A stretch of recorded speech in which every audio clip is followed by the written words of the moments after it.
My name is Kenneth Erikume. I'm a partner with PwC. Okay, so like I said, the association engaged us and they expressed their commitment to this national agenda. And what's the national agenda? We all know that the tax to GDP ratio in the country is actually very low. And the government needs to do more to increase the revenue.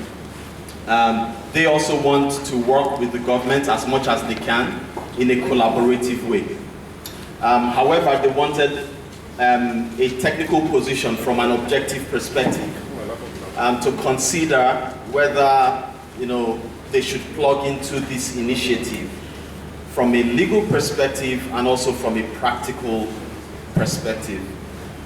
And the first time when the issue was brought up to me, when they said the FRS wants to automate lotteries and gaming, my first question was on what? Because my assumption was that they wanted to automate it for the commissions paid to agents.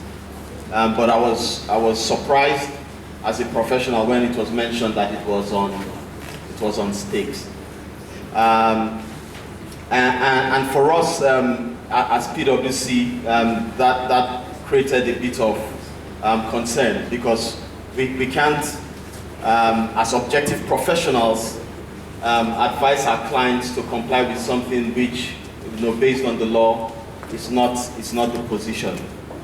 So we put it upon ourselves to do some research. Is the position of the law clear? And is it very, very unequivocal that VAT is applicable on states?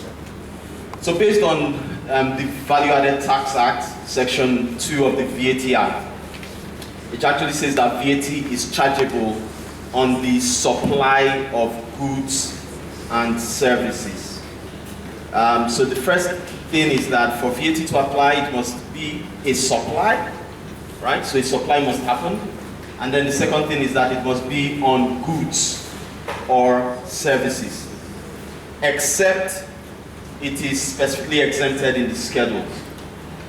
So there are possibilities for exemption. The first possibility of exemption is that it's not a supply. The second possibility is that it's not a good or service.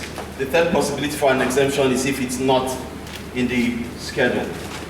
So I think it's important that people understand the nature of the business of lotteries and gaming. So the way it works is that there's a bookmaker, right, for gaming. There's a bookmaker, and the bookmaker then sets odds. So depending on, if it was the time Mike Tyson was a great boxer, if it was Mike Tyson against someone else, then the odds obviously favors Mike Tyson, right? And therefore they will set the payout for people that bet on Mike Tyson to be low. Now if you bet against the other guy who looks just like me, of course the odds that the person would win would not make sense. So the expectation is that they will pay a lot, potentially, if the person wins. And they do this odds compilation through an odds compiler. And then through an agent, they approach punters. And those punters then take bets from different punters. Okay? So essentially the lottery company, the operator, or the gaming operator is actually betting against the bet of the punters. So it is actually possible for people to place a bet and the operator makes a loss. Okay, my comment is that before we start looking at automation of VAT on lottery, I think there are questions that need to be answered. And that is what was alluded to by the chairman, Director General of the Lottery Commission, that engagement is ongoing, that even though we want to look at this now so that we will know where this takes us from what I heard from him. And I believe that we need to conclude that engagement before we begin to think of automating something that we have not concluded. So that is my view. Okay, we have jurisdictions where VAT is being charged on lottery and gaming. But you need to define what are the type of game, what is the type of lottery. Have we taken a study of each of these lottery companies and gaming to know exactly what type of service they are rendering? They are rendering service. What type of product they are selling? What goods do they put in their offices and they are selling? Because what I understand, and for a lot of us, people that play lottery, you understand what it is. Okay, so I don't think everything is about generating revenue. Of course, I know that most of the companies already are paying hugely in terms of payment for good causes, in terms of taxes. They also pay tax at 30%, just like any other company, and education tax at 2%. I believe that, like I said, for jurisdictions where VAT, at least 3 countries that I know, there are specific provisions, there are laws were made specifically on VAT on lottery and gaming, specifying how it is to be done. We don't have that. And so it is always going to be difficult to import into our existing law that defines VAT to be on goods and services to bring in gaming into that law as it is now. And I think that has to be addressed before you start talking about automating, plugging something to somebody's system and all that. Thank you very much. From People Empowerment Lottery, I'm also a chartered accountant. We have a game. She did mention slot operation. At slot operation, for example, when you want to enter a slot machine operation, you buy coins, chips. Maybe you buy 10,000 naira worth chips. You go to the slot, you begin to slot the money in, which people understand as kano. The thing will draw more money for you. You don't need to go back and buy more coins. You use the coins that you win to play again. There is no service. You interact with the machine. It's a fun fair. It's something like a game. It's a big. Do you understand what I'm talking about? You buy a coins of 10,000 naira, for example. You use the 10,000 naira to win like 50,000 naira. You don't need to go back and purchase another coins. You use your coins to also continue to play. So there is no service. And it's also very important for you to have a lowdown of the cost that lottery operator are exposed to. We are paying presently. And somebody have said that it will amount to double taxation. The section 24 of National Lottery Regulatory Commission specified that there is going to be a proceed from the lottery. From this proceed, for another lottery, because lottery is a very wide, gaming business is a very wide business, you need to understand the peculiarity of each gaming industry. Now, you have 100% proceed. Now, from this 100%, the law said there should be set aside what they call a prize fund, at least 50%. That is a list. So 50% is going for winning. If you are a new lottery operator, you want to do more than 50% so that you can get more stickers. Now, the law says that 20% should be set aside. Government is the one receiving this. To a cost called trust fund. Making how many now? If you pay 50, making 70. You pay your agent 15%.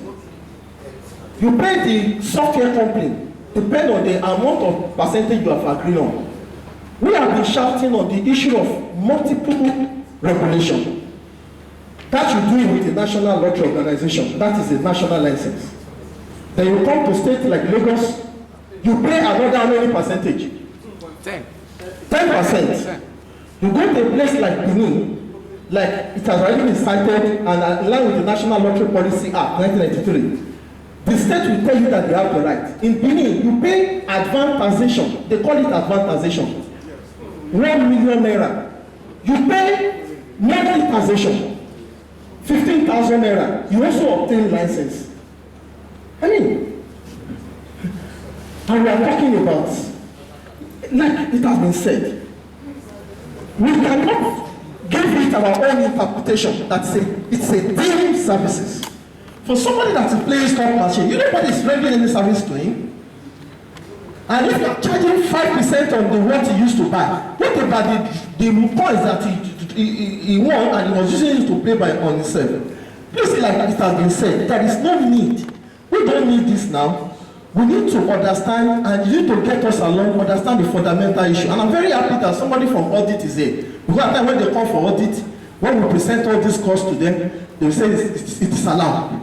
Please, federal need to do their own diligence and understand this industry very, very well before they come up with their presentation. Thank you. Thank you again. I work for International Lottery and Gaming Limited. So much has been said, I tell you, and from the feedback, you will all agree that the operators are very, very disturbed about these taxes. I only want to warn you guys that what guys have said before, but I was going through an article written by an expert, and what did they try to do? He tried to liken our business, that is the lottery business. He tried to liken it with insurance business. And how does that happen? Insurance business is just pulling funds together. When you pull funds together, you are now saying that the insured object, if eventually crystallizes, from that fund, you are now going to pay the guy. What are we doing in lottery? We get these monies together, saying that if there is any winning, you pay from that fund that you've pulled together. And it's even worse in our industry because, like someone said, I mean, they can bleed you consistently. Consistently, they can bleed you. What do I mean by bleeding is, okay, you have a guy that, at times when I look at my sister, you have a guy that played 100 naira, he wants to win 50 million. I'm telling you, that is as good as that. I mean, I don't know whether you saw recently, somebody won 18 million in one of the lottery business. Therefore, what am I saying? If insurance business premium is not subjected to VAT, why and how? Well, our own, because the bet amount, which is like pulling what we are pulling together as an insurance company, as an operator, why should we be subjected to VAT if premium is not subjected? Because we are actually doing bet is more or less representing the premium we are paying. The claims we are paying is more or less the winning we are paying. Therefore, how were they able to exempt insurance business? And now they want to, I mean, the FRS say, oh, it's coming against lottery operators to start paying back. Please let's look at it. I want to advise the authority, I mean the FRS, to look at it from that side too. Look at the insurance business. I'm telling you, it's more or less we are doing the same thing. So that we appreciate the effort of the government, but don't let us when the law does not support it for now, I think the FRS should go back and look at the law as it is, because you can't. What we are saying here now is, federal revenue has agreed. That's why we are talking of implementation. When we have not even concluded, you can't build something on nothing. Good afternoon, everybody. My name is Nlrc. Here for give and take. Some of these issues have actually been raised. Some of these issues have been raised by operators. I'm of the view that it would have been better to put the horse before the cart. Hear from us. Know how we are feeling. One, we will pay 20% of all the earnings that we got to National Lottery Commission. We will pay every year subscription fee. We are going to equally do our corporate social responsibility from that same money. And we will come down here in Lagos State. We will pay, they will force us to obtain license. If we don't, we will not operate. As I talk to you now, we are even in court with Oyo State giving board. We've approached SAM, we do respect. We've approached National Lottery Commission. They've helped in their own. But I must inform you that as I talk, since October, 6th October last year till now, that our office is closed down. And we're expected to pay tax on it. We're expected to pay even if this VAT is added. Where would the money come from? I think it is better for federal government agencies to come together if we are honest to ourselves, we've been invited by the National Assembly on the same issue. EFCC will be after us on the same issue. Where is the money going? Come and study this industry and see that money is not coming as assumed. It's all an assumption. Like 15 naira tickets that a staker obtains. Do all this deduction from that. Let's just take it from that point, because if we're mentioning money now, somebody can play just 15 naira, 100 naira and win in millions. We've paid 20 million naira as a company, and we're just coming up. We've not even salary has not been paid. Nobody's talking about that. I was so happy when the letter said operational challenges. And I was coming with the mindset that we are coming to present our operational challenges. Let federal see to that. I don't know whether they will do some deduction even from 20% we're paying. Lagos State will give us 10%. Thank God, sir. With due respect, he was there, so he knows. If you like here, he is in a better position. Let's talk to them, get these challenges. Business, we are talking, this administration is talking about ease of doing business. I'm not killing the business. Operators are dying. We are dying, except if they want to fold the issue of lottery and gaming, and then maybe who knows, like a monopoly. But as far as these regimes are concerned, and the tax regimes and everything, nobody will survive it, no matter the billion that you have. So please, let us put the horse before the cart, and not put the cart before the horse. Automation. You've not talked how the money will be generated. Stakeholders, agents. When we are talking of VAT, in addition, in some other areas, you are expected to deduct VAT input. Here, we are not buying anything for sale, for resale. There is nothing like input. But what is happening generally now is that we are expected to pay 5% on what is not collected. So please, let us define, let us clearly what exactly is the turnover. Turnover that can be determined, that we can enforce, that is not going to be regarded as a punishment to us. Because if for example, you say, I'm an agent, collect 5 naira for me, and I'm not collecting 5 naira, you are forcing me to pay the 5 naira, it's a punishment. Please, thank you. Let us look at it. That have presented themselves as a result of this automation very succinctly. So for that, I say thank you to him, to everybody, for speaking up and speaking frankly and openly. In order to answer these questions, I don't want to seem as if I'm pulling them out of my heart. You know, we ourselves, before we came into this automation business, we took our time to also take a look at the laws that are currently in operation within the country. And we were convinced that the FRS has the legal backing which they require to do what they are doing correctly, which is charging of VAT. I think the first step which we need to take, which was also part of the challenge, I mean, these are the same challenges which we have faced in other industries within the country.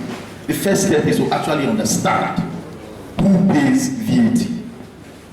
That's the first question. Who pays VAT? Is it the operator that pays the VAT, the value-added tax, or the VAT is paid by the consumer, by your customer? VAT is a consumption tax. It is very clear, the law is very clear on it. It's a consumption tax. And it is paid by your customer at the point of buying a ticket. It is not, VAT is not obtained from your earnings.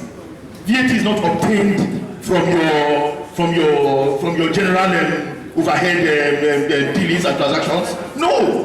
VAT is charged directly to the customer. The guy who feels that he has a chance, the gambler, whether you like it or not.